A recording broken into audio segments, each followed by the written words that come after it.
He's a good-looking boy. Mom! Dad! Come back! We are not gonna let some orphan boy and his ancestors win this Parents' Weekend thing. But I thought you said it was just for kids with actual parents. Yeah, but for me, that means you and Grandma. I can't wait to find out what actually happened. I'm so glad that we found it. It's great to hear all these stories. Kick it.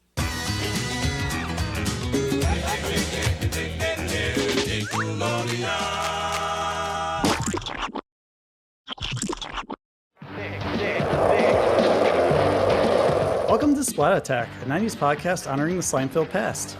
I'm your football head with a heart of gold, Brett. I'm your mystical green-eyed tribal chief, Alex. And Brett! Yes, Alex? What uncharted territories will we venture through in the jungle today? Are we doing another Hidden Temple episode? Surprisingly, we're not. At least, not yet. We're going on a very special, very personal, multifaceted trek through Arnold's childhood to uncover the origin story of his biological parents. Just where the heck were they all this time during the first 4 seasons? There's no doubt that we may end up doing some soul searching and shed a few tears along the way, as our topic is very near and dear, not only to Hey Arnold fans, but to myself as well. And, of course, to Craig Bartlett, creator of the show. Speaking of which, who's meeting us to the entrance of the village of the Green Eyes, Alex? Is that Eduardo, our jungle guide? Or perhaps it might be La Sombra, looking for Le Corazon. Stand down, Alex. You don't have to worry about that. He's just our guest, the legend himself, Craig Bartlett, emerging from the jungle. Welcome to our show, Craig. It's truly an honor to have you here today to talk with us about this collection of connected Hey Arnold stories. Oh, my pleasure. Yeah. You got me, not La Sombra. Yeah. Very happy. He's fibs. He lied a lot. I noticed he wears a fake mustache too, so I'm pretty sure you don't have that. Or it could be a beard. It could be a unibrow. Right? It could be a head. A Blinken, La Sombra. Frida Kahlo. I love that bit, by the way. Me too. Of course, that gave me joy. Yeah. Well, we certainly have a lot of ground to cover today because we are talking not only about the Jungle movie, but also the 2-part journal episodes and Parents' Day to just kind of cover this whole overarching story arc with Arnold and his parents and the whole background behind that. So, I want this to just be as natural as possible. You can start wherever you'd like. Before we get really into the conversation, because it is worth mentioning that we want to give a special shout out to Julian Hester from What's in My Head podcast, also judged in our Field Trip versus Pigeon Man episode. Thanks to him, we were able to get this connection with Craig and make this episode happen. So thank you, Julian, and thank you, Craig, for being here. Yes. My pleasure. Thanks, Julian. Yeah, I also listened to that episode where you did the interview with him multiple times, so that's what inspired me to connect with him as well. It's a small world, 6 degrees of separation. All right. Well, Brett, I know that Hey Arnold is one of your favorites, so I'm going to let you take most of this. I don't want to get between. It's like Are You Afraid of the Dark and Legends. These are your big ones. So yeah, I'll step back. I'll let you take the lead. So start with your questions. Sounds good. Well, I'm very curious to know what was the inspiration for you developing the background of Arnold and his character. Was it something that you had in mind since the very beginning of the show, or did it come to you during your journey of producing Hey Arnold? It's really cool because I was kind of forced into it. When I sold Hey Arnold, I was very glib to Mary Harrington at Nickelodeon, and then to all the other Nickelodeon execs that I spoke to, I was like, yeah, it'd be kind of fun if he was raised by his grandparents in their boarding house, and the parents are just gone. And like when I first pitched it, they're busy. They're like, making nature docs on another continent, and they're kind of do-gooders, but that was my very glib description of Arnold's parents. And then we made 60 episodes, the first 3 seasons, 20 a year for 3 years, and just a glancing couple mentions of his parents ever, or that that mom and dad weren't around or anything. And then I felt bad for him. I felt like this isn't, if this was really happening to this really good guy, Arnold's such a good soul, you want to believe that he comes from really great parents. And I thought, they don't seem to be great parents. So what am I going to do? I can't have this kind of like, he gets a postcard from them once in a while and they're really out of touch. That's really not going to work. So then it was in about the beginning of season 3, 3 years into making this, that I started to really deal with it. And I said to the writers, I think I have to I have to introduce the audience to Arnold's parents. And, what's that going to be? And really starting from scratch after 2 years of kids' comments. Now, this is the mid-'90s. And so the internet was in its infancy and there was very little. Also, kids 6 to 11 are not the ones on social media, even though it kind of didn't exist yet. But, such as it was, you'd get these sort of telegrams from these 9 and 10-year-olds like, where are Arnold's parents? Why is Helga mean? Those were there were just what's his last name? Those were the kind of questions that would come from kids in really short little messages. And I was like, man, we got to deal with this. So I went to work on it. When I was doing it, Antoinette Stella was one of our writers, and I said, I think I'd like to make it a half hour and get somebody to write this with me. And she was really excited to take this on. And so the two of us worked out the plot, the idea that there would be a Parents' Day and that Arnold was feeling bad because he didn't have his parents. And then I thought it'd be funny if Grandpa had been telling him bedtime stories since he was an infant. Since Grandpa and Grandma took over parenting Arnold, which was, as you know from the story, it was quite a surprise. Really short notice, Mom and Dad take off on this trip to this humanitarian cause, to save these people who were dying off. And by then we find out they're doctors, but Grandpa's been telling stories since they left, and from Arnold being a little toddler till now. And Grandpa's kind of a wit and he's a raconteur. And so Grandpa naturally embellished these stories. And he, like he says, he mixed in some of his own experiences. Like, that's where, the flying circus, you're like, what? Grandpa and Grandma in a circus? And you don't know. I mean, he keeps telling these tall tales and he keeps wanting to fall back into, kind of embellishing the story. And Arnold, I want it straight this time. So that was what we landed on. Let's do that. Arnold is bummed out and doesn't want to go to Parents' Day. He gets home after the first day and tells, Big Bob he totally humiliates him and calls him an orphan boy. And he comes home bummed out, which I love. Any really good Arnold story has Arnold bummed out and needing to kind of like write something, right or wrong, or make something okay. And so it was another opportunity for Grandpa and Grandma to sober up and get straight with him. There's very few times when Grandma seems truly lucid, and when Arnold goes upstairs, you can see her go, well, what are we going to do about this, Phil? Which is really cool. I think that's fun for the audience too, because they're both such kind of goofs at this is serious. And also by the time 60 shows in, when we made Parents' Day,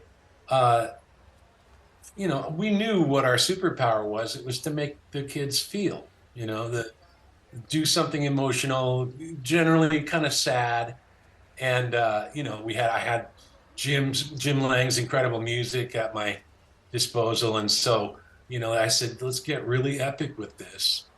So we made Parents' Day, and everybody, all the crew loved it. Everybody was on board. It was a half-hour special, and it was at the end of season 3. So that always meant we could put the whole crew on it, the last episode of The Order. And so everybody was involved. We all really were excited, and we love this mythology, and it's so fun to create a whole, mythology. And so it had all those funny, jungle tropes and, I don't know, exotic wildlife and palm trees and you know. And I have to say too that their little biplane that they fly was straight out of The English Patient. I don't know if you're fans of that particular film. The English Patient, that's a mid '90s, or I mean, it's a late '90s film. No doubt, I'd probably just seen it that year, and I was like, oh man, let's have his parents like fly off into the clouds in a biplane.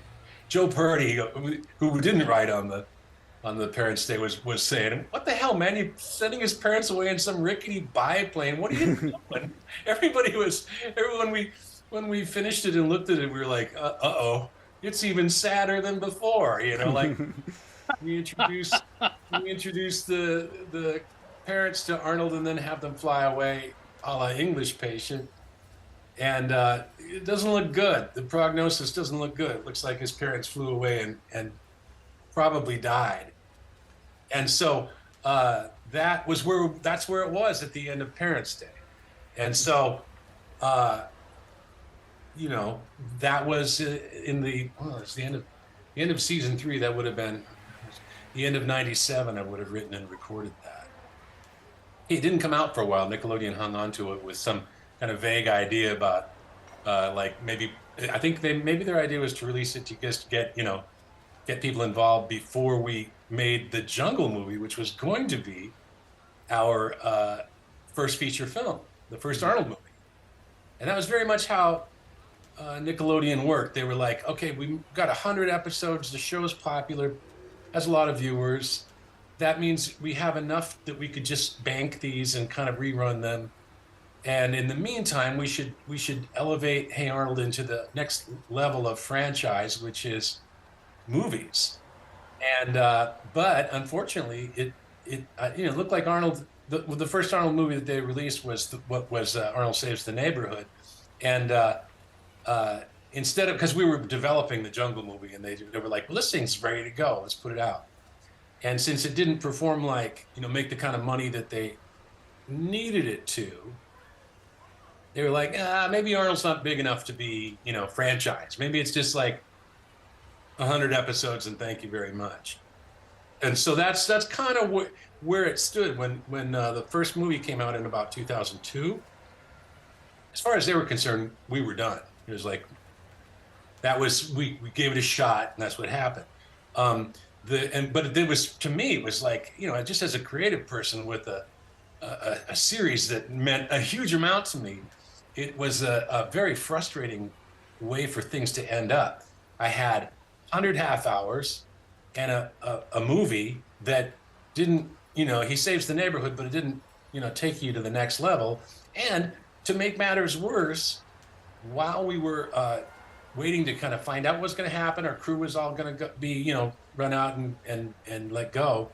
They said, okay, we'll order 3 more half hours just to keep the crew on for a few more months. And it'll be one special, the April Fool's special, and the Journal. And they said, yeah, make it a prequel to help the audience, get the audience whipped up for the Jungle Movie. And I'm like, well, what? In the Jungle Movie, Arnold goes to find his parents, his lost parents. And I was like, well, it would have to be like a sequel where, I don't know, it ends up that he finds out about them and he finds a map. How about that? And they were like, okay. So then we had this second kind of interim project, the Jungle Movie, which plays as an hour of TV. So it's a 2 half-hour special. Mm-hmm. And that was something new. And I got to tell you, too, the crew was mostly gone by then. We were kind of a skeleton crew. I mean, I had Raimi Muskies there. He'd been there to try to develop the Jungle Movie, and I was kind of stalling. Steve Vixton was no longer around, but he and I had made some drafts of the Jungle Movie. But in that one, the parents were dead. Arnold went to find them, and he only finds, like, their tomb. And so I was like, no wonder Nickelodeon doesn't want to, Bit of a downer. Getting into some weird stuff. Yeah. But we had Raimi around and we had Tuck Tucker around, my 2 kind of lead director guys. And, most of our best board people were, our small crew was really our best people. And we were like, fine, let's make an hour-long Jungle Movie. And even then I'm like, I'll make it a dare. I'm going to make it ends with him finding the map. And you know how it goes. He's like, Grandpa, I found a map, and you like go wide, and the music goes da na na na na na na. To be continued. To be continued. It was very much in the kind of serial style of Indiana Jones. You know, that was what we were riffing on. I just recently saw the latest Indiana Jones, but I watched the original, and I was just laughing, going, God, we ripped this off so hard. It's like the Jungle Movie, the Journal, and the actual. No, wait, what am I trying to say? Parents' Day, the Journal, and Jungle Movie all get their licks from, you know, Lucas and Spielberg and Coppola and all that. You know, those are the, you know, the godfathers of. we loved 70s movies, and we quoted them with, you know, no shame.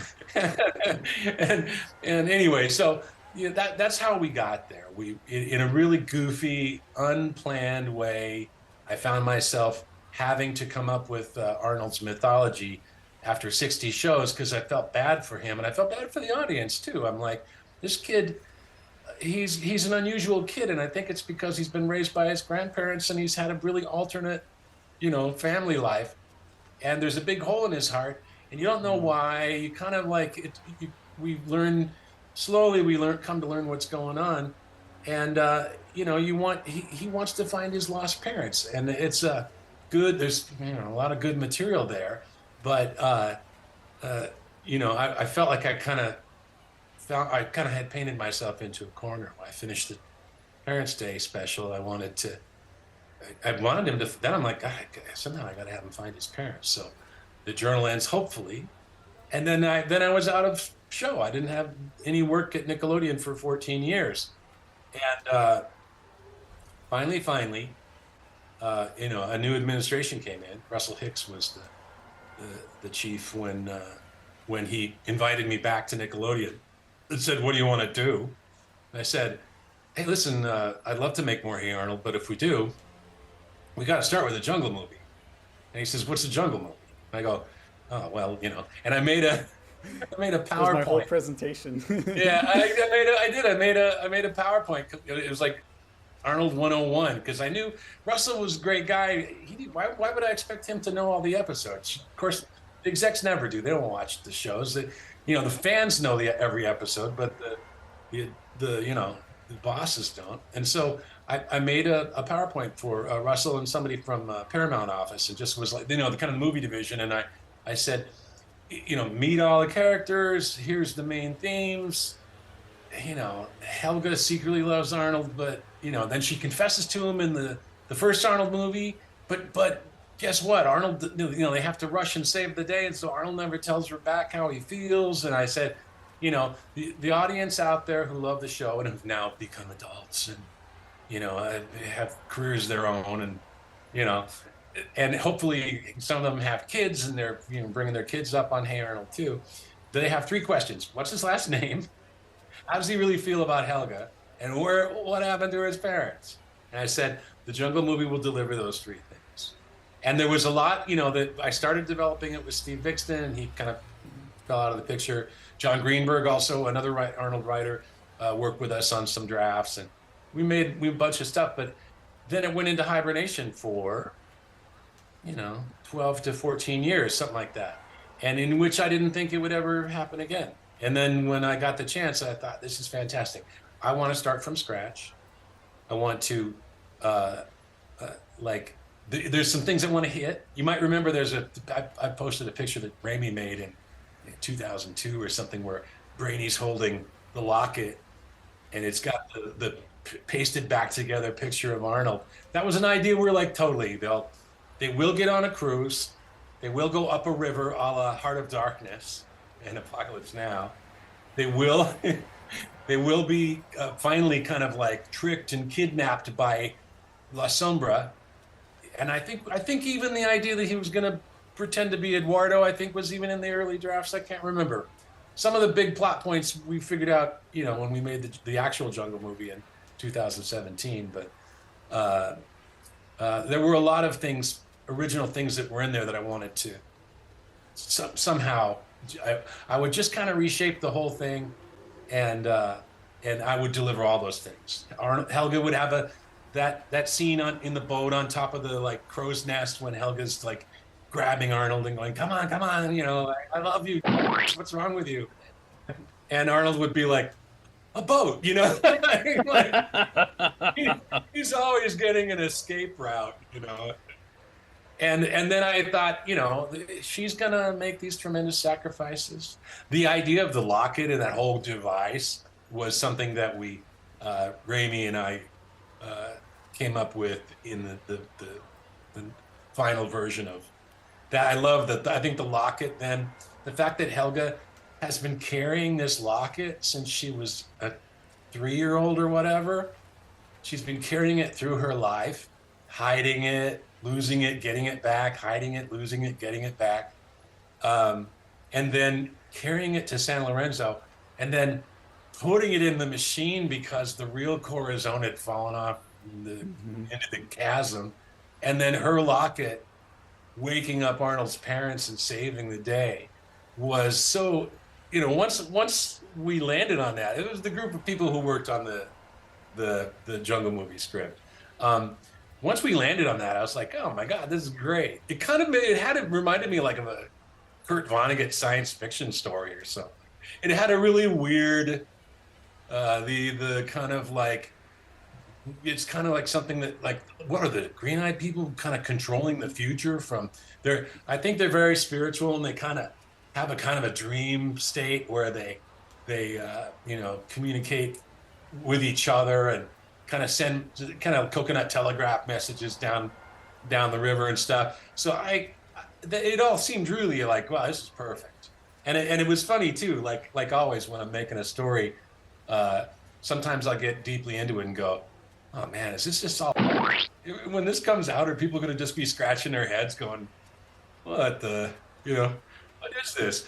And then I'll get the reward of people going, no, it was the best. And God bless them, for forgiving any glaring plot points that are wrong or missing. And also just that having that knowledge that, there's always going to be somebody who hates the thing. And there's always going to be somebody who's like, no, that's the best thing I've ever seen. And you have to just kind of put your stuff out there, hope for the best. And in this case, definitely, it was like, it was a pet project for me. The saga of those 3 stories, and the fact that they're kind of spaced far apart. End of season 3, Parents' Day, end of the series, the journal. 14 years later, the Jungle Movie. They have that quality of an epic that had a chance to kind of sit there and kind of brew. The fact that I had that extra 12, 13, 14 years to think over what the Jungle Movie would do, I benefited a lot. And so that's an interesting little lesson too.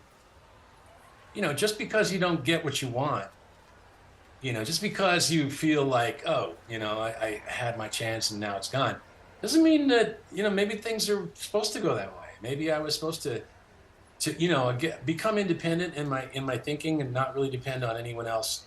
Everyone was gone. It was just me when they called me back in. And so I thought, well, I'm going to make it go like this. I'm going to dare to be really cartoony and wake up his parents and bring them back. Do you think the story overall would have been different if you made it considerably sooner? Yeah, I do. I like this version better than the drafts that we were doing, what Steve and I were doing. And like I say, Steve was that kind of a guy. He was a stubborn guy who would go, no, it's got to be this way, or it just won't work. And actually, I've encountered a lot of people like that in my work, where I've one director of mine who literally said, if this line doesn't stay in the story, the entire episode makes no sense. A line. And I'm like, I don't know, God, keep it then. I feel like for the past 10 minutes you described me in a nutshell with your entire story. Yeah, I don't even know where to begin to respond to that, just because I feel like You and I have lived parallel lives through your jungle arc and the side project that I've had working on, because for those who don't know, Slimesters, who are our listeners listening to this, I have a degree in 2D animation from Rochester Institute of Technology. And when I graduated, I was supposed to go out to Hollywood with the rest of my friends, but I ended up getting sidetracked and not making it there with them until, I went much later in 2019 to try and make it. And of course, my anxiety got the best of me, and I wasn't able to visit Nickelodeon studios or even pitch my ideas. But very much like you with the Jungle Movie, I've had my own project called Seeds of Sentiment, which is an extension of my senior thesis film that I've been nurturing for about 13 years now, just trying to get the story just right so I can, bring it to life and really connect with people in the world, since that's what drove me to become an animator in the first place. Very much like you and Jim Jenkins, who made Doug, create your shows to connect with people on a deep emotional level. So to hear you talk about these things is very comforting and encouraging, knowing that just because something didn't happen on your timeline doesn't mean that it won't happen, period, within your lifetime. Yeah. Hey, never throw away your notes, man. Don't throw away. I keep all my dead projects in a folder and, plug them around from place to place, because you just never know.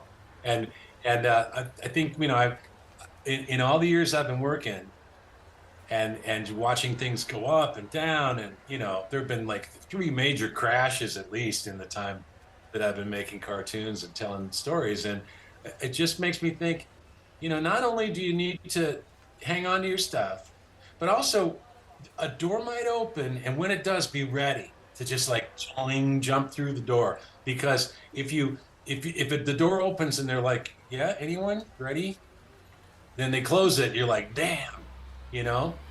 I just was thinking about that because I came down to do Pee-wee in '87. That's a long time ago. I was thinking Pee-wee was even in the decade before Nickelodeon, the Nicktoon. Yeah, before that started, yep. And so it was all by itself, It was playing on Saturday morning on CBS, if you can believe it, And it must have just stood out like a sore thumb. And but when that show came out, I thought, I got to be part of this. It's just so cool. It's so neat looking, and all the artists that work on it I'm just a fan of everybody. Mm-hmm. And so I applied to them. I reached out. I sent a sample reel, and hey, to a couple people that I knew were on the crew. And then I got the call in May, on a May evening, just like, hello, do you want to come down and come to LA and make the penny cartoons? And I was like, if I don't put the phone down and pack and get down to LA, somebody else is going to do it. And it'll be tough luck, Craig. So I was like, yes, I will be there. When do you want to see me? And I'll just be standing there. And so I think, it just reminds me that if you get these chances once in a while, but you go, nah, I got to finish this thing, or, someone needs me, or da-da-da, you might, the golden chance might pass you by. So I always think it's true. Tell people to not only, have ideas, but be ready too. Ready if it. And if it doesn't work out, it doesn't work out. At least you're not living the rest of your life going, man, what if I had tried? Yeah, because regret raised tons. Yeah, some of the biggest things that I've done, there's always a cost. And I just think, if I didn't take that chance, and I just was like, I wonder what would have happened if I'd have done that. I'd regret it forever. One thing that really did stand in my mind the most while watching these 3 stories, let's call them, is your role doing the voice work for Miles. Tell me a little bit about how you came into that role and why it felt important for you to do it throughout this story arc. I thought it would be, that's a great question, thank you. I thought it'd be really fun to be Miles because he's Arnold's dad. And I thought, well, I am Arnold's dad, so I think I'm going to be Miles. And then, I don't know, it does seem kind of random that Antoinette and I played mom and dad, the writers of the episode. But I thought, well, if I'm going to be Miles, then Antoinette wants you to be Stella.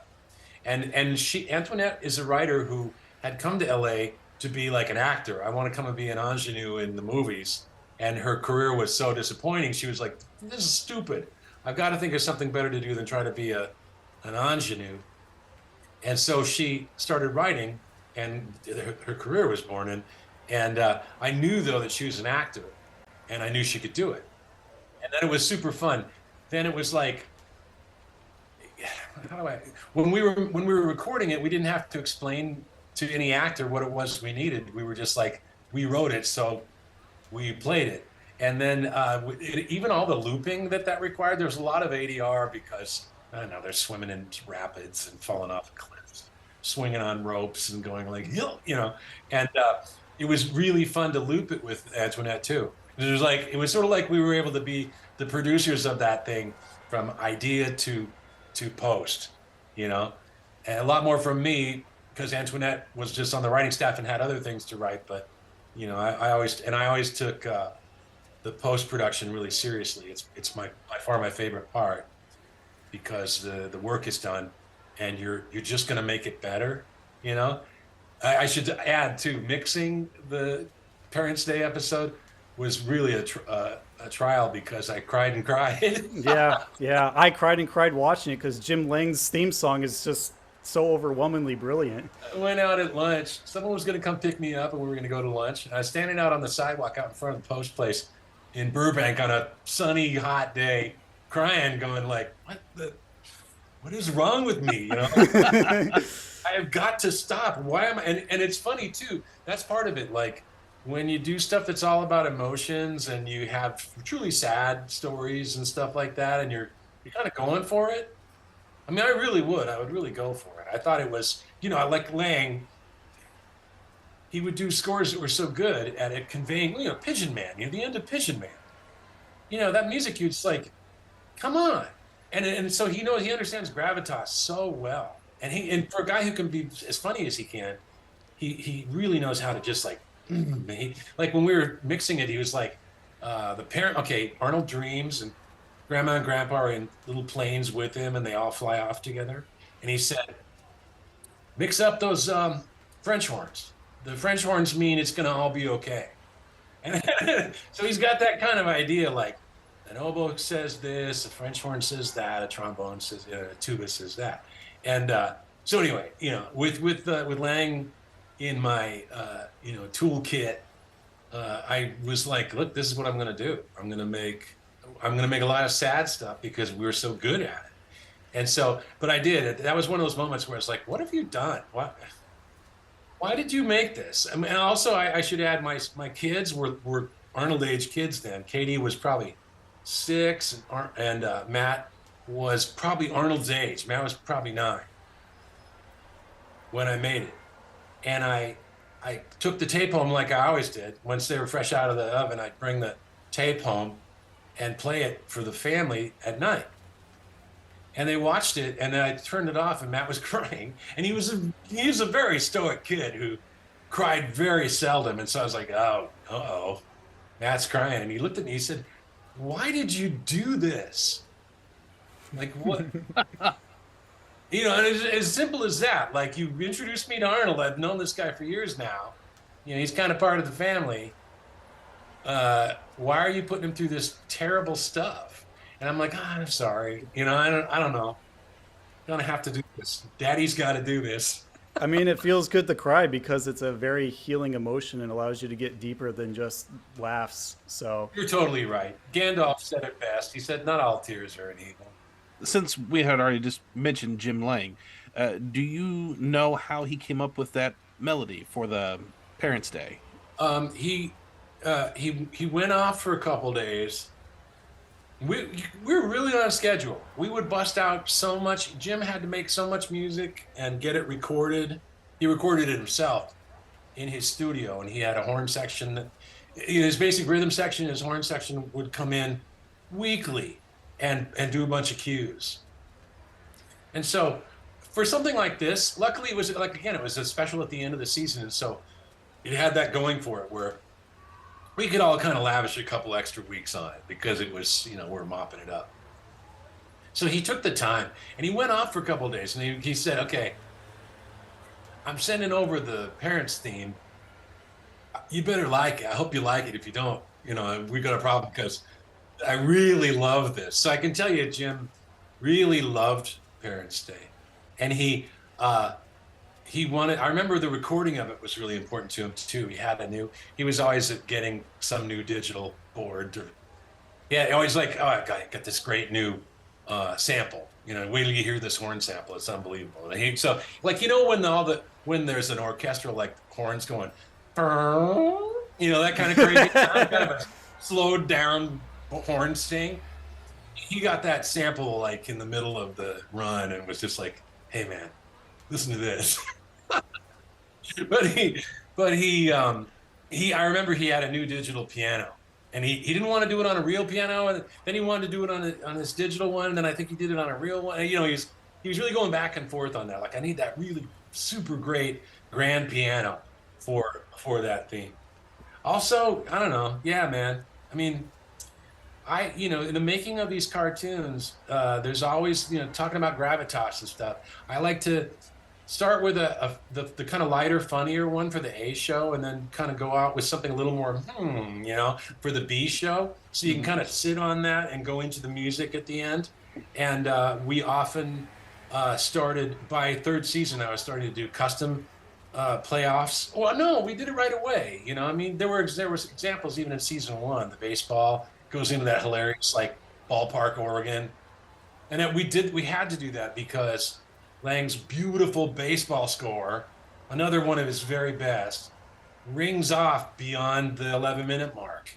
It fades to black and it's still ringing, and I was like, we can't clobber that. No, we can't then just like dun dun dun dun dun. We can't. Yeah, it's very jazzy and upbeat. Yeah, so I said, okay, fine. Can we? I just asked Nickelodeon, can we at that blackout? Can it keep rolling? And Lang's like, cool. I'll do something ballpark organ after that. It'll be really fun. It'll be like super, like, oh god, heartfelt ending, and then on the ballpark organ. So we were doing custom endings all the time, but finally we were really just doing it every time.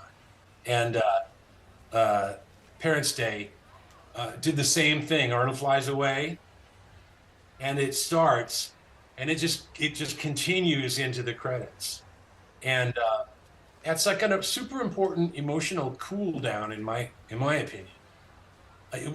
Some of those, there's just no way you would then go into Pigeon Man too. Pigeon Man ends, it's super emotional. Oh my God, he's flying away, and then it goes into a really subdued acoustic guitar, and it's actually a cue from the show.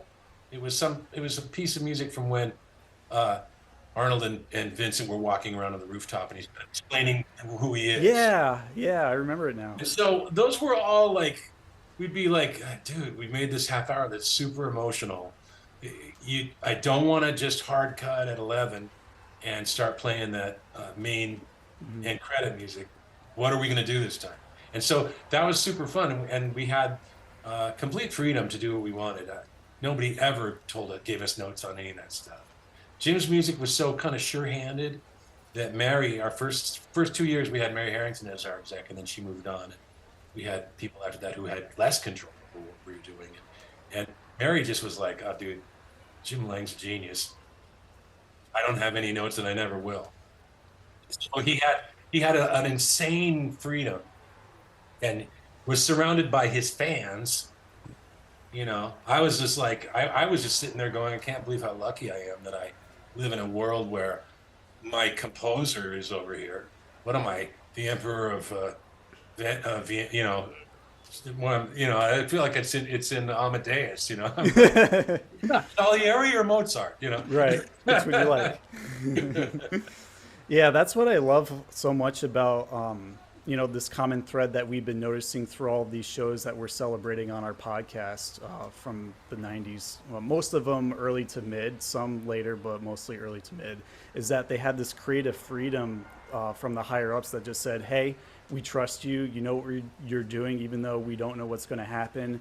Just run with it. And I feel like that kind of innate trust allows a lot of the creative freedom to flourish rather than having a bunch of regulations or notes being passed back and forth to do this or cut during this time. So it's there's been a tendency in the intervening years where execs feel more and more that they simply must or should you kind of get in there, get under the hood. It's like the brain interferes too much with the heart when the heart just wants to do its thing. So I benefited a lot from that reality. I acknowledge that. Well, Nickelodeon has a tendency, especially in the early 90s, to have a variety of different types of programming. And as far as Nicktoons in general were concerned, they usually went for big, bombastic, outlandish senses of humor. But Hey Arnold was very, very different. What drove you to push for more emotional, powerful stories like the ones we're talking about now, when Nickelodeon was doing so different content with their Nicktoons? Well, it's a great question, because you're right. That did set up an expectation. The good news was that they were pretty much all over the place, in tone and in production value and in approach and in writing and in acting, kind of even the way they directed the actors and stuff. So there was a good range of stuff. But I knew we were like we were like the nerd over here, making our little kind of thoughtful, Steve Vixen used to say, Arnold's more like a ABC after school special shot with a single camera. It's more like that than, I don't know. Seems more down to earth that way. Yeah, and also Charlie Brown. The Charlie Brown Christmas was a seminal influence on me when I was a kid. I saw it at Charlie Brown age, and I was deeply, deeply affected by the fact that it was about being sad. Charlie Brown in the opening scene is leaning on that wall with Linus going, I don't know. What's wrong with you, Charlie Brown? I don't know. Christmas is here, and I know I should feel good, but I'm just sad. And Linus is like, lighten up, Charlie Brown. The Charlie Browniness. But anyway, when I saw that, even in my little 9-year-old brain, I was like, oh man, I know I like to draw, and I kind of wish I could make these cartoons. Imagine that. Imagine making a cartoon about how it really feels to be a kid. Because in my opinion, childhood was more of a veil of tears than a big laugh riot. And as much as I adored, the Bugs Bunny cartoons, I know them all, watched them endlessly as a kid, and learned much of my comic timing from Bugs Bunny. My kind of the soulfulness and that, the music to Charlie Brown's Christmas was right in the zone, man. Mm-hmm. And it's jazzy too. And it's old school, piano, bass, and drums, jazz trio. And so when we approached making Hey Arnold, I said, let's come on, man, let's get emotional. And Lang was more than up to the task. And the two of us discussed how it could be jazzy and blue, like Charlie Brown, but have a whole different vibe. And it was the jazz meets hip hop of the 90s, the acid jazz and stuff that we were listening to in LA, that made us go, yeah, we can do this. We'll make a new sound.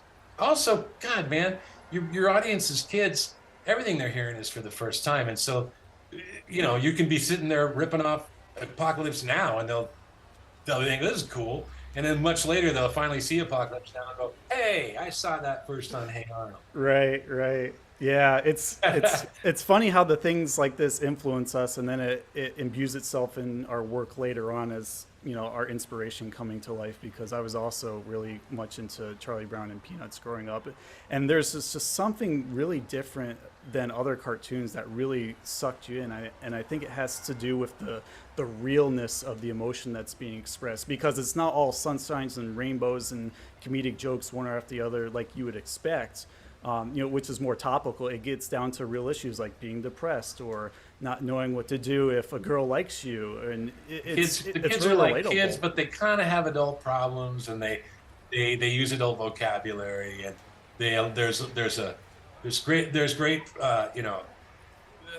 great character prototypes in there that I know they're a huge influence when I was growing up. So that was so. Having said that, to answer your question about in the middle of the Nicktoons, how could we do it? I tell you what, I promised Mary that it would be funny. I said, look, it'll be funny. Look, here's how it's going to be funny. This is going to happen. This is going to happen. And the pilot, I'm like, come on, it'll be okay. It'll be, Arnold will be this kind of soulful Zen kid, but all the other characters around him will be really zany and funny. Don't worry, there'll be laughs. And so I think if we hadn't delivered those laughs, there would have been a big problem. But luckily, it's funny too. And so they just finally, I mean, it didn't take long for them to kind of see how they would benefit from this. I mean, I got to give a lot of credit to Nickelodeon in the 90s for having the sensitivity to kind of give us that rope that you were talking about earlier. I mean, they didn't have to, but they did. And I remember when I finished the first episode, Downtown is Fruits, Eugene's Bike. I had that tape. I went to New York on a Friday. We all gathered in a corner of that big, Times Square building, and up 30 floors up, and there was a big TV in the corner, and the whole staff of Nickelodeon, I don't know, 100 people from a couple floors had all gathered, and we all had beers or something, and we watched Downtown Streets and Eugene's Bike standing up in a big kind of living room space. And afterwards, they were like, "Hey," they were like, "This is gonna be great," and they patting me on the back and stuff. And I thought, okay, we agree, we're in sync. They're like, I like this, it's funny, and it's God, even that one, Downtown's Fruits, has some soulful moments, and I love the ending of Eugene's Bike, where it's all there, man. Arnold tried to save the day and he couldn't. He's like, oh gosh, I'm really sorry, Eugene. Eugene's like, hey man, nobody else has ever tried that hard. You're awesome. And he goes to shake hands and the door shuts. Yeah, I love it. Little fingers are wiggling. Ow. Ow, I'm okay. And he pulls open the door and he drives away. And Arnold's like, can't win them all. And he walks up, he turns and walks off into the dark. And cue the music. Like, cue the music. And so, it was all there. And thank God they didn't go, hey, we got to change this and make it less this or more that. They really did, to their credit, put faith in the artists that were working for them, and the rest is history, man. That's what you get when you send that message of confidence down the line. I tend to want to do my best for them. I imagine everybody else did too. Of course, they all share the same vision. And it's a beautiful balance of silliness and seriousness that has allowed it to last this long, and even get a resurgence during the pandemic where the next generation has really connected with it. Yeah. I gotta say, I'm certainly enjoying the ongoing love of the show. The fact that it is always playing somewhere is just really good for me too. So yeah, I've even done a couple of Hey Arnold art pieces here and there on Instagram. You may have seen, like for the 25th anniversary and the Sailor Helga one that I did. It's like a Sailor Moon one, yeah. So we've been having our feelers out there, kind of getting to know each other, but not in person like now. Speaking of Eugene's Bike, this one, I don't know if it was like an Easter egg or if it's something that was connected later on. I noticed at the very beginning of it, Arnold has this like fantasy sequence where he's running around in a jungle trying to trap or capture some animals with a net, and you got all these animals like morphing into each other before he wakes up. It probably is a no, but I'm wondering, does that have any loose connection to the Jungle Arc story, or was that perhaps the seed of an idea that helped spark, its expansion? It would be more like a seed, because in the early days Arnold was a daydreamer, which in series we ended up dropping pretty quickly because we just felt like our 11 minutes were the time was so precious that we didn't have time for a cold open fantasy. Then we'd have only 10 minutes left to tell our story. So we ended up, just for economy's sake, going, let's drop this. I think it's clear that Arnold's a daydreamer. Yeah, I feel like at least in the first season where you get little highlights of it where he's just by himself reflecting, like in particular the field trip episode, which we covered before. Where that was a much more effective way to use his sitting around dreaming. Yes. Yeah, that was like a segue out of it. Yep, that's exactly right. He morphed into other ways to express that kind of wool gathering that Arnold does. When he, in the Christmas Story, when he just goes and lays in bed and the camera kind of pans off or pulls off, and then you can see him kind of re-seeing the Vietnam flashback. That's another one where I'm like, look, this is Arnold, like literally sitting there kind of like willing the next thing to happen. He's literally using his kind of like power as the center of this universe, we're all watching, to try to make something change. So that was kind of where his daydreaming went. Totally. And I like how you allow for that space within the 11 minutes to just kind of take a pause and reflect so that we can gracefully move to the next moment rather than just go with the plot advancing forward.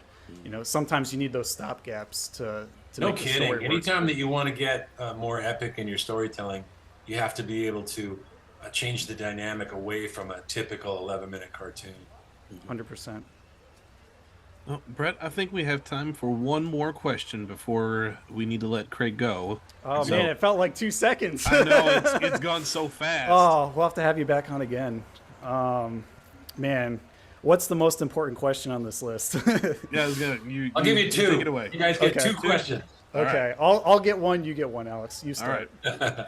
Looking back, do you feel that you've done everything that you've wanted to do within the Hey Arnold universe, or is there additional storylines that you'd like to explore? Great question. And no, I don't think I've done everything I could do.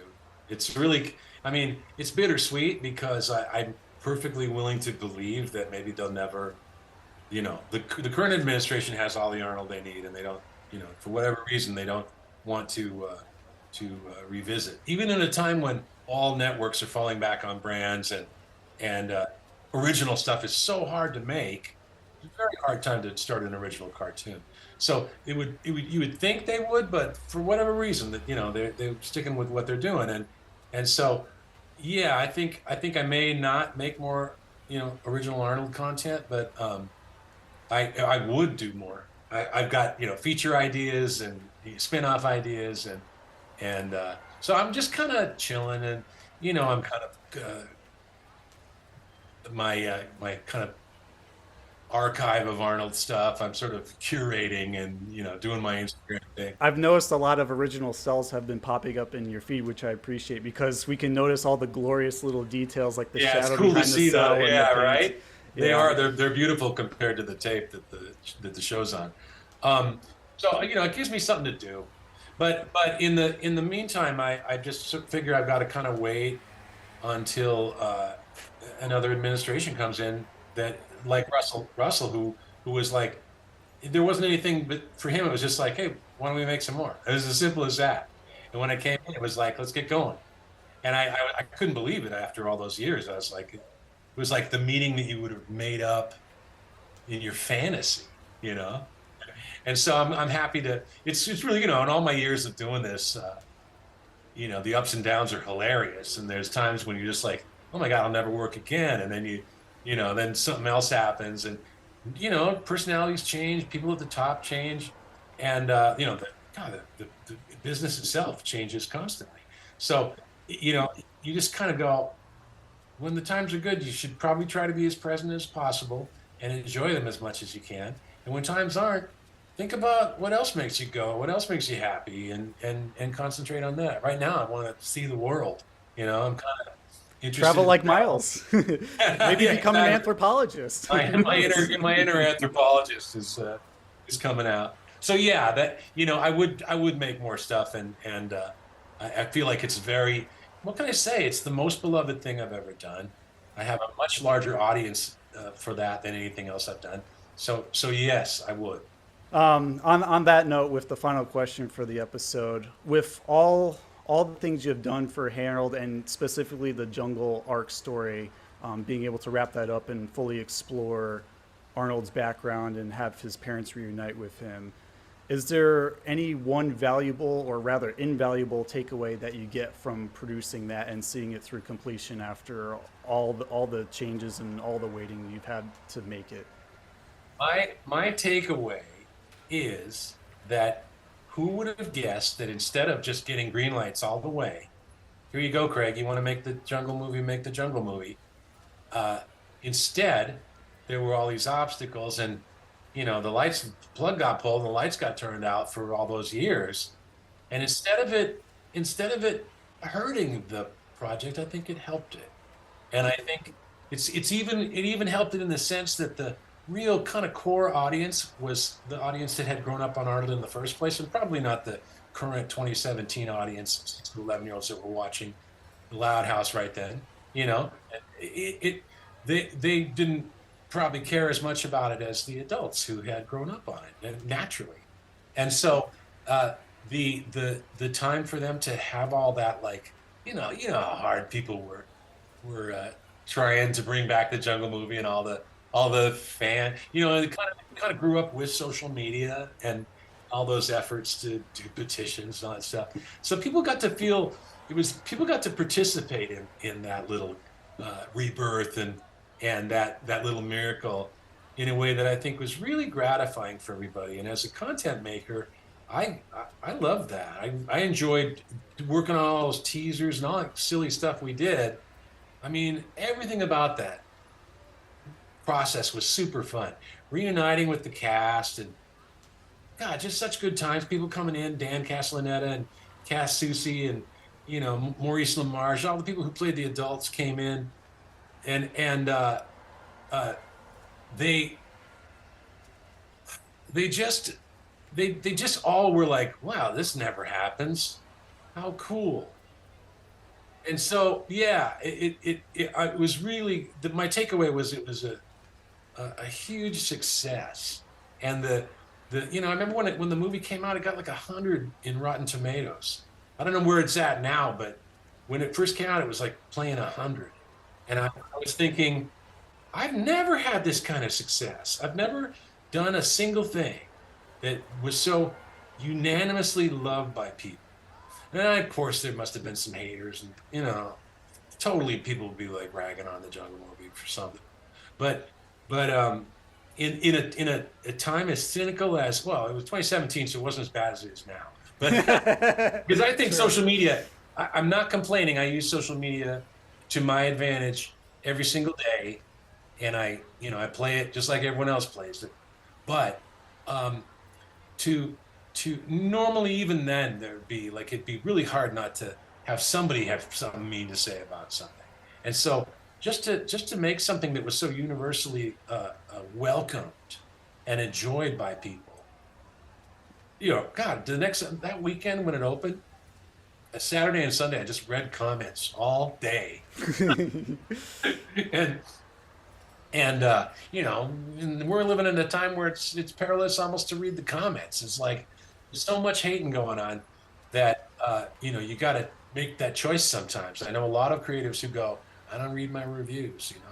A lot of musicians and stuff were like, if I cared what people said about my stuff, and I also believe we should all we should be our own keeper and the person responsible for our own self-esteem, and your own best friend who goes, people may not like this, but this is what I want to do, and I'm going to do it, and I give myself permission to do it.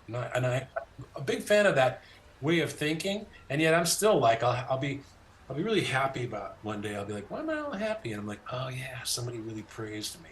Like I got somebody was like, yeah, attaboy, and I got some kind of pat on the back. And so I think, I guess we just need it, man. We need, we're not working in a vacuum. David Bowie said it best in 1999. He said, we're heading into, he basically described the future. He said, we're heading into a time where making art is going to be different.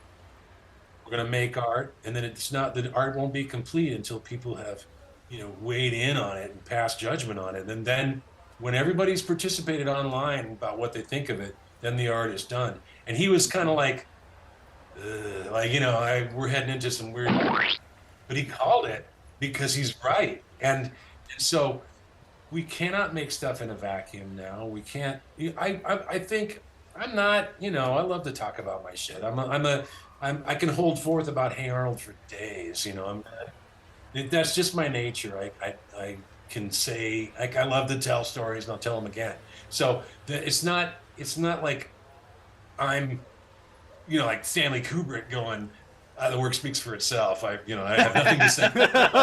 Oops, I said that once or twice. Hey man, what's the end of 2001 about? He's like, I don't know. Why don't you go watch it? And, what do you think? so yeah, it's much more fun. I mean, cartoon making is so collaborative. It's a huge. I had 50 plus helpers, contributing, all of them contributing artistically and creatively to what I did. And it was a real group effort. There's a lot of important relationships in there, a lot of love and camaraderie. And I think fondly on all those people every day. And so I'm not like a, auteur, making this by myself. I'm much more like love to hang out and talk kind of a guy. And, that aspect of it, turns out that worked really well for Hey Arnold. It made Hey Arnold have that kind of, I don't know, it gave it, I think, the warmth that it has, that I think that's an intangible. When you go to make stuff, that's why I always tell people who are starting to make their own, like, I got an idea for a show. I'm like, make a little short, make a little cartoon, even if it's a minute or 3 or whatever. People then you can put it on, they can see what kind of tone you have, like what music do you like, what kind of voice work would it be? Would it be harsh and bright, or would it be kind of chill and dark?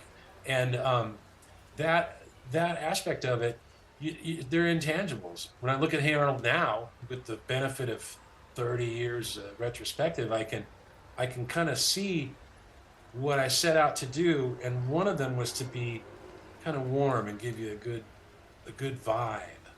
People talk about vibe now in a way that they didn't in the 90s, but I think Arnold had a vibe that was instantly recognized by children. They went, I want to go to this place. Which was exactly what I was trying to do, man. I was like, I'm going to make an environment that they'll want to go. It's aspirational. They'll want to go live in Arnold's world for half an hour.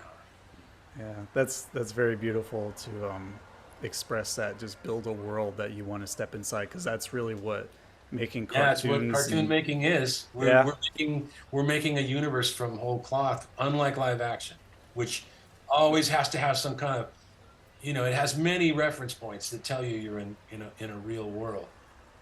Not cartoons. They're something else. That's why we love them.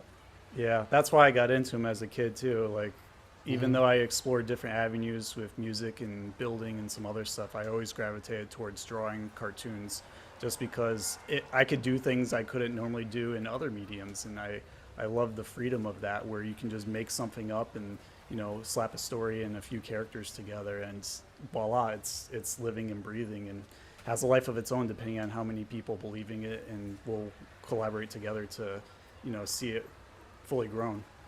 Well, Craig, thank you so very, very much for taking the time to come out and answer some questions and talk about these 3 wonderful stories. It means a lot to the both of us, and I know it means a lot to Brett especially. Thank you so very much.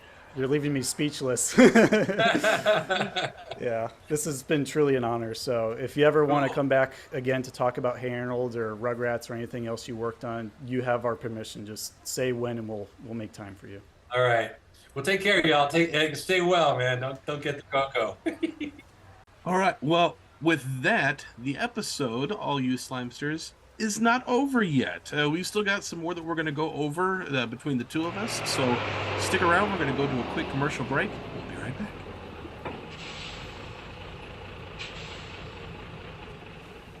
Stay tuned. Hey Arnold will be right back after this. Thank you so much for tuning in to this inside look of Hey Arnold with Craig Bartlett. If you are enjoying this episode, please take the time and hit the like button and subscribe and hit the notification bell on YouTube. If you are listening on a podcast app, please leave us a review where possible. These simple acts on your part help other people who are looking for us get in contact with us, find us, listen to us, watch us, all that good stuff.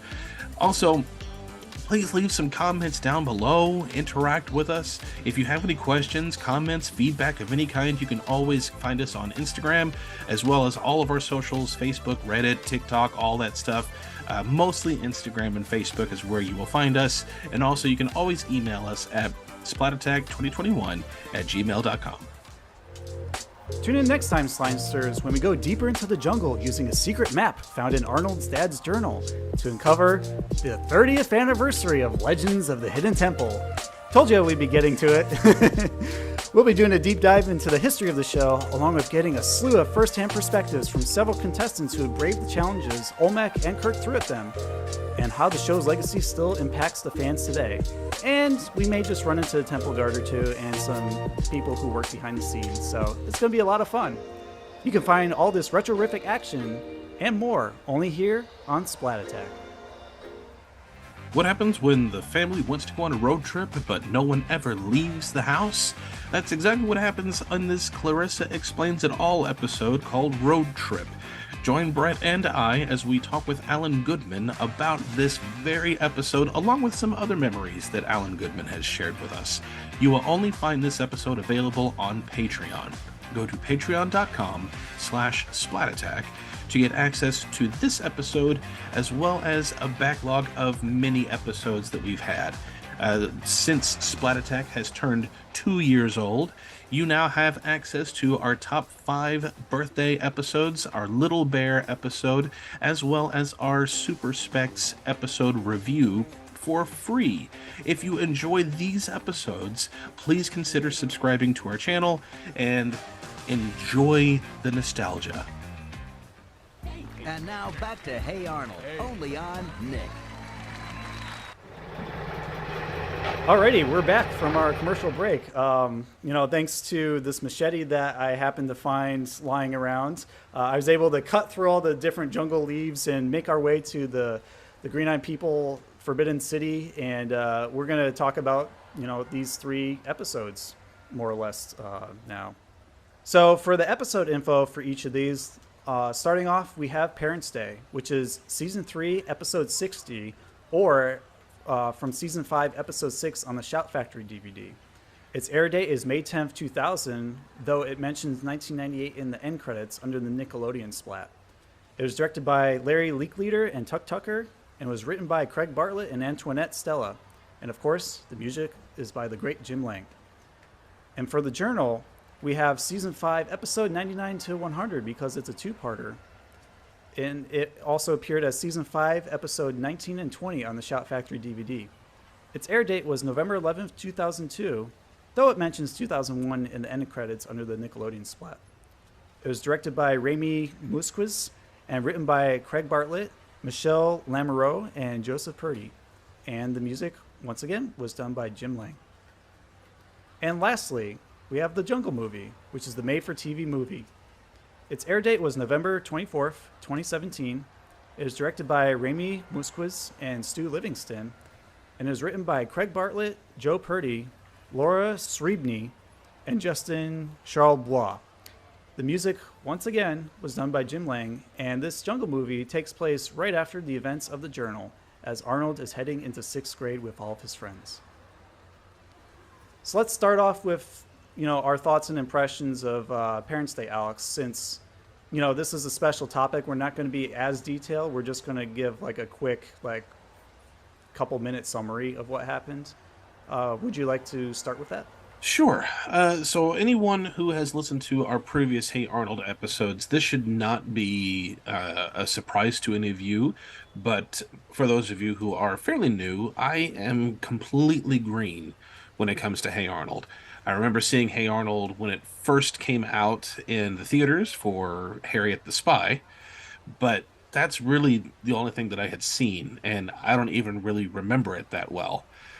I just never watched it when I was a kid. I was a teenager by that point, so I stopped. I was completely out of watching cartoons. I was too cool for it.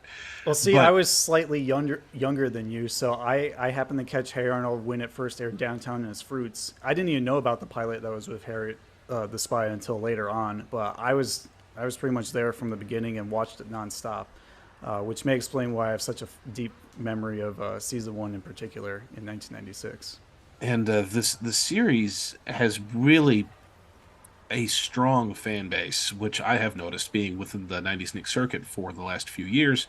People absolutely love the series, and I have seen so many screenshots of various episodes. I've seen Stoop Kid, I've seen Pigeon Man, I've seen Lockjaw, I've seen many of them, and I've seen a few of the Jungle Movie, which obviously we'll get to in just a little bit.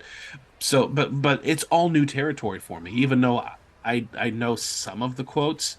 This is all brand new stuff to me, and watching the last few episodes that I absolutely adore the show, and I was looking forward to being able to get more into this show or this episode to talk about these 3 parts, and also the fact that we got to talk with Craig. I was excited about that, but I was letting Brett take most of that because this is his baby. So it's like, no, you do you, man. Funny thing, when I was talking to Julian after we first connected, he asked me, what's your Mount Rushmore of like creators you would love to meet? And I said, DJ McHale, Jim Jenkins, Craig Bartlett, and Joe Murray. And now we've officially met 3 of the 4. So it's again, I can't say it enough. It's an honor and pleasure to get to know Craig, through his work and talking to him personally. And I'm sure we'll have him on again. And Joe Murray, if you're happening to listen to this, we'd love to have you on for any Rocco episode that we end up doing in the future. But as for the Parents' Day episode, and also this is no big surprise, I'm a big advocate for positive parental influences in kids' lives. And I say parental influences, not parents, because that's not always going to happen.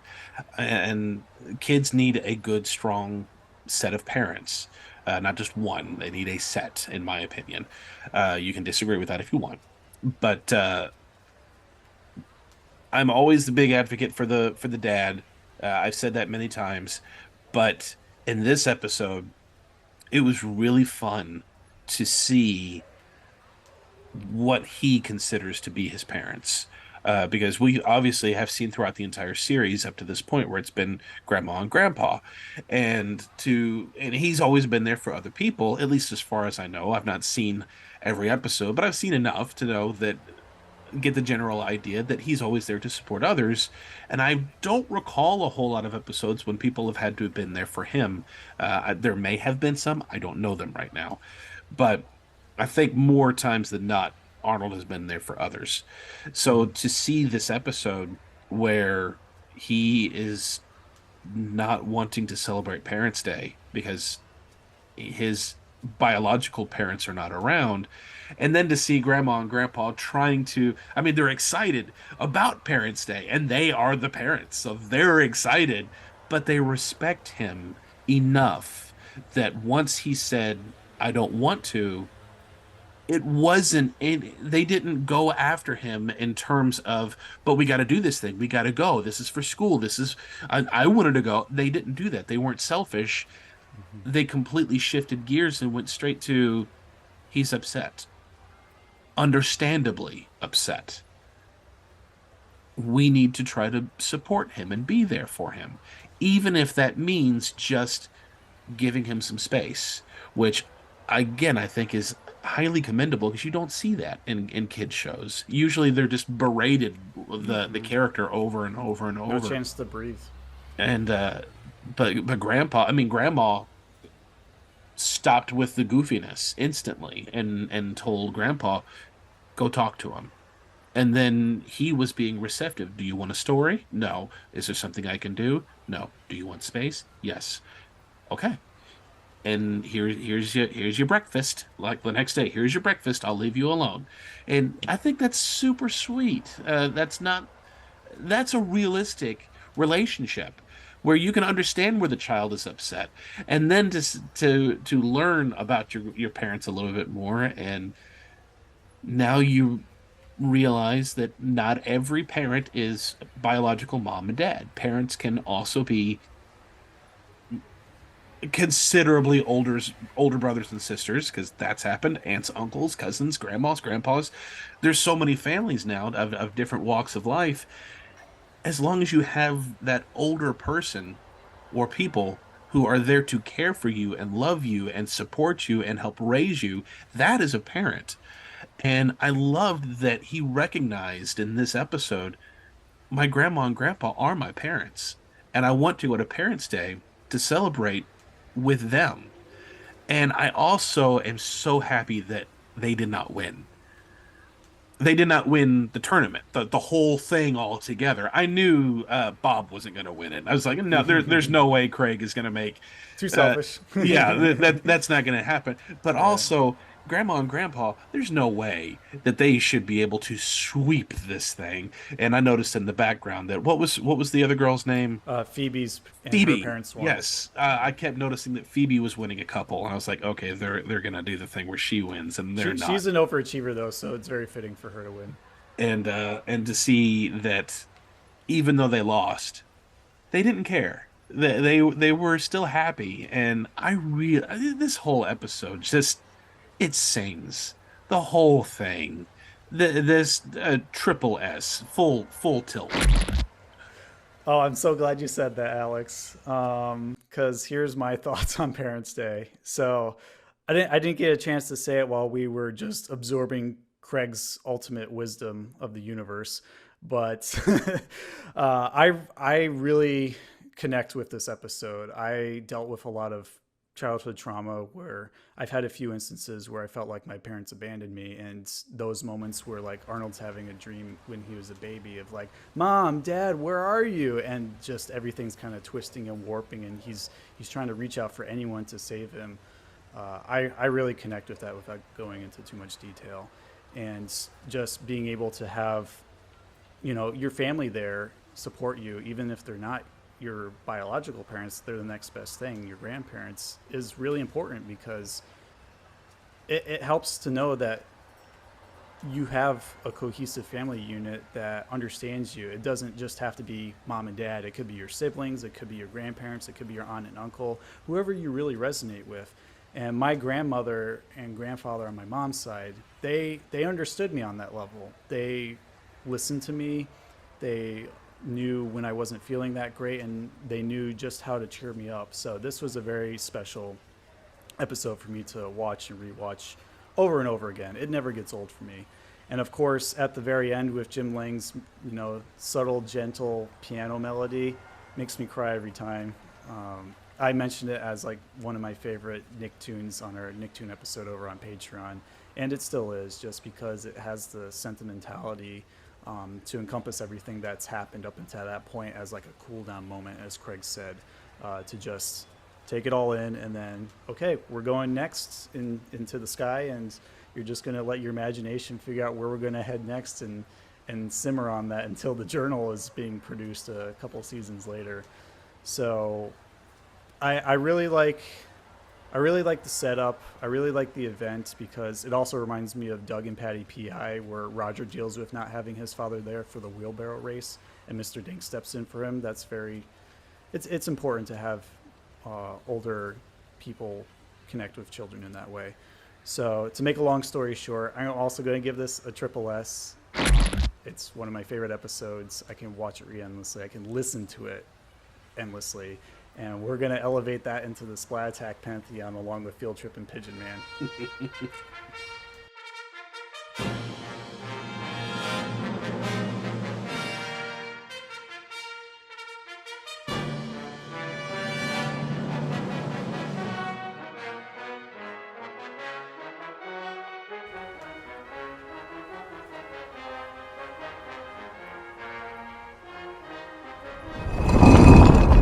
Please welcome our new inductee into the Splat Attack Pantheon. Episode 55, Hey Arnold, Parents' Day. For Journal, I really like this episode too. I didn't like it as much as Parents' Day, and that's not really a slight, because oh gosh, Parents' Day was chef's kiss. But the Journal, I really enjoyed that too. That felt like an earned ending for the series, and I consider myself very fortunate to come into the Hey Arnold game now, because if I was a kid and this was the ending and then not be able to have that conclusion for many years, that would irritate the snot out of me. You'd be waiting longer than for the sequel of Kingdom Hearts, which is over a decade. Gosh. And that I did wait for. And, Me too. But to be where I'm at now and just finish the journal and I can go, okay, and go straight to the Jungle movie, just win. That's what you get for waiting. But I did really like this. I did like... It hurt a little bit to see at the very beginning of the episode where Arnold is just done. Mom and Dad aren't coming back, and probably is thinking that they don't care or they've started a new life or something, because children's minds can spiral. I mean, adults' minds can spiral. It just depends. But he's done, and that's really hurtful to see that he's done. But to see that rejuvenated enthusiasm once he sees the journal, and then to hear Grandpa retell the story, and then wanting to embellish, but Arnold keeps bringing it back. It's fun. I love the story. I love the story of Mom and Dad. I love watching. I loved how he just glossed over what happened after when they're about to knock boots. When they're about to make Arnold make a volcano erupt. Yes, I loved that so much. But I love that it was real. I mean, even though the story about them is epic for the sake of the show, and you're trying to make something that would make sense as to why these loving parents aren't around in their child's life for 9 years or however long it's been. So I know it's going to be epic. I know it's going to be big. I know it's going to be something that would be far-fetched within reality, but it's a kid's cartoon show, and I'm willing to go with it. But the relationships are real, and that's what really sold the show in general. To see that both Mom and Dad truly loved each other, and Grandma and Grandpa love each other, and Arnold is in the middle of all of this triangle of people who do truly love him, but to see that Nickelodeon also allowed not only a pregnant mom, but a delivery on their show. I can't think of any other Nickelodeon show that has done that and not played it up as a joke. I mean, there were some jokes that you would usually get with normal delivery jokes in any pop culture, but it was still handled expertly well, and the symbolism really worked in its favor. Yes, it did. This was a fantastic episode. It's not in my triple S tier, but I did really love this backstory, and I loved how it led right into the Jungle movie, and I loved how I was so excited to go see the Jungle movie as soon as this was done. So it's not triple, but it is double. Alrighty. Well, for my take on the journal, I really loved how we get to dive deeper into the background of Miles and Stella, just because we got a glimpse of them in Parents' Day, but we didn't even learn their names back then. It was a complete mystery, so it weaned us or eased us into a little bit more with the journal, and even more with Jungle Movie as that comes full circle. And it's great, again, as you mentioned before, to see Arnold put all of his things back in the attic and then, kind of lose hope. But then when he finds his dad's journal, he regains that hope and he's excited to learn more about it. So then he's going back into the storytelling with his grandfather. And we get to see more of the journal and some of the pages inside and how it directly translates to the various expeditions and adventures that Miles, Stella, and Eduardo go on, which I always love a good adventure story, be it Indiana Jones, Back to the Future, Hook, anything else, you name it. Anything in pop culture where the adventure is grandiose and also heartfelt is a win-win for me.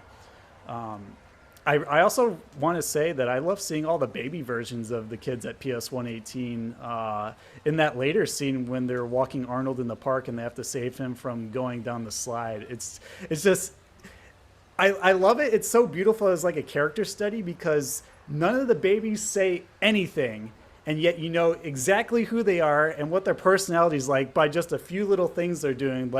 Helga like sucking on Phoebe's lollipop on the swing, or like Sid hitting Stinky on the head and being totally unfazed by it as he's scooping sand in the sandbox while Harold's just smushing his face into it. I love it. It's so cute, and it makes me love children all over again. With that being said, there was one thing that got on my nerves with this episode, and that is the constant interruptions with the telling of the story.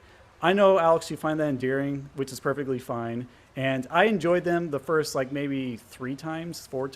But when it got a little bit after that to, like, 5, 6, 7, 8 times, especially with Grandma's interjections, I'm just like, okay, enough. I get this. We already saw it in Parents' Day a bit. Just tell the story. So I was getting a bit impatient then. But that's just a minor nitpick, because I love the deep dive into, this background and being able to have Arnold's come to terms with the story and also share it with his grandmother and grandfather, who are in this with him every step of the way, even in the Jungle Movie when they show up. So for me, it's not quite top tier, but it is also within the upper echelon of our Splat Attack rating system. So I'm going to give it an S, Splatterific. And for Jungle Movie, I've noticed a trend with recent reboots or continuations of 90s Nickelodeon properties where they're okay, is usually what I hear. And this goes for, like Rocco or the Legends of the Hidden Temple movie, or some of the Are You Afraid of the Dark recent miniseries. So I was expecting this to be okay. I haven't really heard many people talking about this, even within the 90s Nick circuit that I'm usually in. I've not heard a whole lot about it. I know that it exists. That's about it. But I really enjoyed this. I enjoyed it a lot. I was thinking, if you're doing a movie, this has got to be, how are you going to make this into a movie? How are you going to make this big? Because I thought that whenever Rugrats came out, they're doing a Rugrats movie, and I was like, what can you do with Rugrats, with these characters, and make it big? And 2 words: Reptar Wagon. Yeah. and I, to be honest, I still haven't watched the Rugrats movie, but I thought the same thing with Hey Arnold. It would be like doing Doug the movie. Like what can you possibly do big within the realm of reality? I mean, I could see his imagination making something really big, and I thought the same thing here. But no, they did manage to make a very big, compelling story, and I really dug it. It got a little too action-adventure hokey, especially with them getting kidnapped at one point. I was like, I don't care for that. But I really liked that Arnold was the one that everyone admired, idolized, and that he was able to find the golden heart. And I did like the Indiana Jones references, especially when the bridge fell down. I was full. Just tried the stone one. Yes, full Temple of Doom. I loved it. Yep. But overall, I really did enjoy this, and the last third, I really loved. The build-up was good. Act 1, I loved Act 1. I especially loved Act 1 of how the people came together to make this happen for Arnold after all the things that he had done for them, and especially Helga. And I don't know how fans feel about Helga and Arnold finally coming to full realization about how each other feels by the end of it. I loved this. I really, really loved this. Coming from somebody who asked my wife for 3 years to finally start dating me, and she always told me no. I still, even though we're married, I still have not asked her to go out with me, and she say yes. That's a whole story if you really want to hear it, but it's a story. But coming from somebody who's waited and played the long game and being told no, or something has gotten in the way, and then out of necessity it happened for the show, I loved this. I mean, this was right in my wheelhouse with me being Helga. But I really, really loved this. The second act, I thought got a little too big for movies. It felt like it was big just to be big. But then once it got back to the third act and it was becoming more focused and more personal, that's when it got me back. So not three S's, not two S's, but one S. Still in our upper echelon. I really dug it. Interesting. For the Jungle movie, I mean, you echo many of my sentiments. I feel like we're pretty much in sync with all of these. I really love how the journal picks. I love how the Jungle movie picks off right after the journal, as if it's like leading into the next grade after the summer. I really love how the context makes for a heartwarming opportunity for like a reunion of all the Hey Arnold characters to just say, "Hey, let's get together for old time's sake and help you out to win this contest to go to San Lorenzo." It was very endearing. I mean, you even got Lockjaw, Pigeon Man, Stoop Kid, Dino Spumoni, Mickey K-Line, just to name a few, and all the other usual characters of Hilwood in that, and it was heartwarming. I do agree with you that once they like actually get locked in the fortress, things feel like a little too cartoonish for me and too big, in the sense that all these characters that you've come to know and love within Hilwood and Hey Arnold's universe, they're kind of becoming a little bit cardboard cutout-y versions of themselves, where they're just kind of like being watered down to a stereotype rather than expressing some of that more nuanced characterization. And I think that's partly due to the fact that there's so many characters on screen. How do you keep track of everyone and still give them the time that they need to, say what they have to say? So that detracted from the story for me a bit, especially if like Harold and Rhonda, they just seemed a little bit too whiny and self-indulgent for me compared to like the TV series version of them. But aside from that, I really love the pacing of the action, especially with Gerald and Helga joining Arnold and like finding the green-eyed people and solving all the puzzles to get to their forbidden city, and learning about the sleeping sickness for all of like the hieroglyphs as they're exploring it. And I love that moment where they finally just make it work, even though Arnold lost the heart of gold. Spoiler alert. Flash it on the screen if you need to. And then how Helga used the locket that she's been carrying with her practically her whole life to substitute it. And, maybe it's not a 24 karat gold, but it sure is gold in meaning. And that was enough to essentially save Arnold's parents and reawaken the green-eyed people from the sleeping sickness.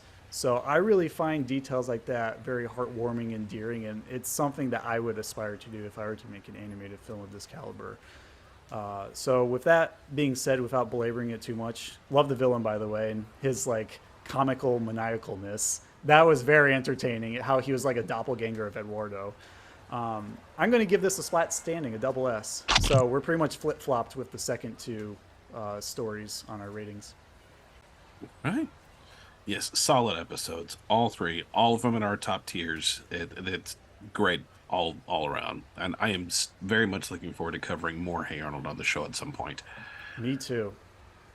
But for this particular episode, for our final segment for the episode, we are going to do a wild card. But this time, I am going to be hosting for this one because Brett has seen all Hey Arnold. I've only seen what little bit we've covered on the show. So we're going to take a look at what we've got in our wild card, what our cards have to say, what's in Brett's future. So let's get started with wild card.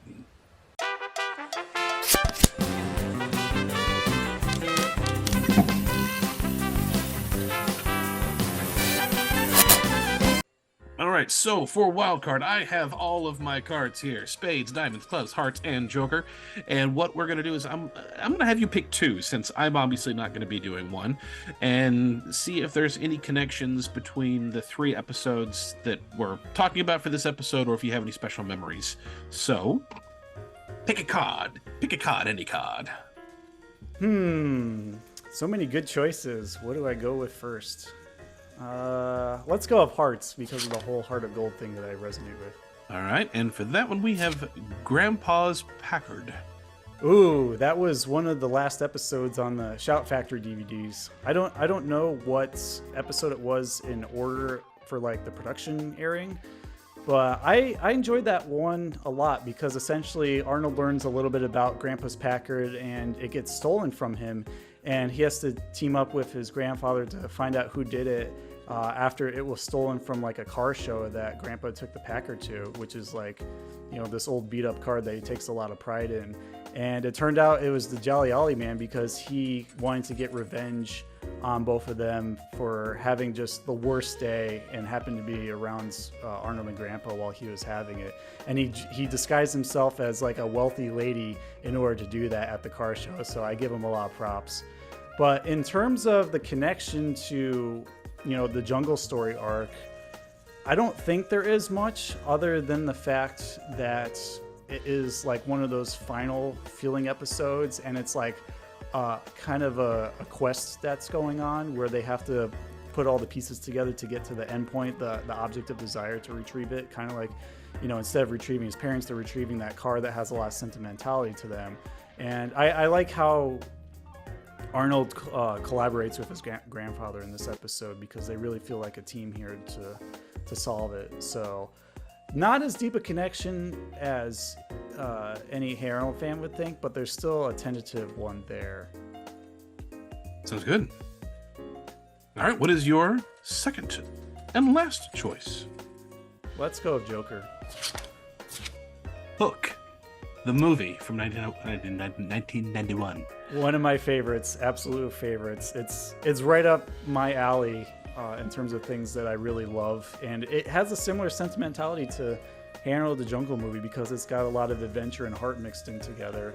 And it's basically like the sequel to Peter Pan, where he has forgotten what it's like to be a kid and he goes back to Neverland to save his kids. So it's kind of like a reversal going on here where they're both traveling to this crazy adventure island, Jungle Movie and Hook, and a family member or family members need rescuing that are near and dear to them. So I really like the parallels here. And of course there's a lovable bad guy like La Sombra. In this case it's Dustin Hoffman as Hook, joined by what's his face from Roger Rabbit, Bob Hoskins as Smee. So I love everything about both of these things. It's got action, it's got comedy, it's got ambience of the setting. They both even have pirates, you know, river pirates versus, you know, ship pirates. What else can I say? They're both great. They're both rewatchable. They're both high tier. If we ever do like a movie review of that, I would rate it very highly on this show. Both are mostly children trying to rescue parents. Even though Peter Pan came to rescue his children, it's the children who really rescued Peter Pan. My question is, who's the counterpart of Rufio in the Jungle Movie? Helga. Yeah, Helga I can see. Because she's got the attitude, she's got the anger, she's in a way leading the charge, even if it is behind the scenes. And it's really her who mostly saves the day. Even though Peter Pan did that, none of it would have still existed if Rufio hadn't kept it together while he was gone. Indeed. Great point. Wow, that went by really quick. We had too much fun. Yeah, gosh. But and that's always cool though. Whenever we have the opportunity to have a celebrity on the show, and then we could just keep going and going and going. This episode could have turned into another 4-hour long recording with no technical issues, just listening to him talk about all these wonderful things. So I definitely want to have Craig back, especially after I've had the chance to watch more and pick his brain some more. But it was great. Craig, if you're still watching this episode, again, thank you so much for being here. Yeah, let us know what other Hey Arnold episodes you'd like to talk about, because there's about 100 to choose from. Or rather, 97, because we already talked about 3 here. All right. Well, Brett, what is our closing question for the day? Our closing question is, what do you love the most about Arnold's Jungle Story arc? Write to us via email at splatattack2021@gmail.com or DM us on Instagram at splatattackpodcast. You can also subscribe to our YouTube channel at splatattackpodcast, or just interact with us wherever you find us on social media. You know where to find us at this point if you're a longtime listener or even a new fan. Just look for the very vibrant, retro-looking graphics of like dinosaurs having fun. That's where we are. Again, thank you wholeheartedly, Craig, for joining us today. It was truly a joy, a pleasure, and an honor to have you on the show. Of course, Agreed. you know, you're currently just taking time off to explore and travel, but if you ever have anything to plug, let us know, and we'll throw it on the show for you. Absolutely. Till then, Alex, will you scrape the slime off the wall for us, please? I've got to grab a biplane and take a trip with Arnold back to Hilwood for Parents' Day weekend, the relay race that's happening there. I have a feeling I'm going to go for the gold again this year. Aye, go, Captain. And make sure you settle all your business with the green-eyed people first. Otherwise, they may call you back here unexpectedly. Oh, yes. They know how the story goes. Every time Eduardo shows up, you know we gotta leave. But now that we resolved their sleeping sickness, I think we'll be able to live a happy, normal life finally. Well, bon voyage and Godspeed, dear Gakoid. Thank you very much, Alex. And splat you later. And also to Craig and all Hey Arnold fans. Truly, thank you for keeping these dreams and memories alive in our hearts today. Our heart of gold.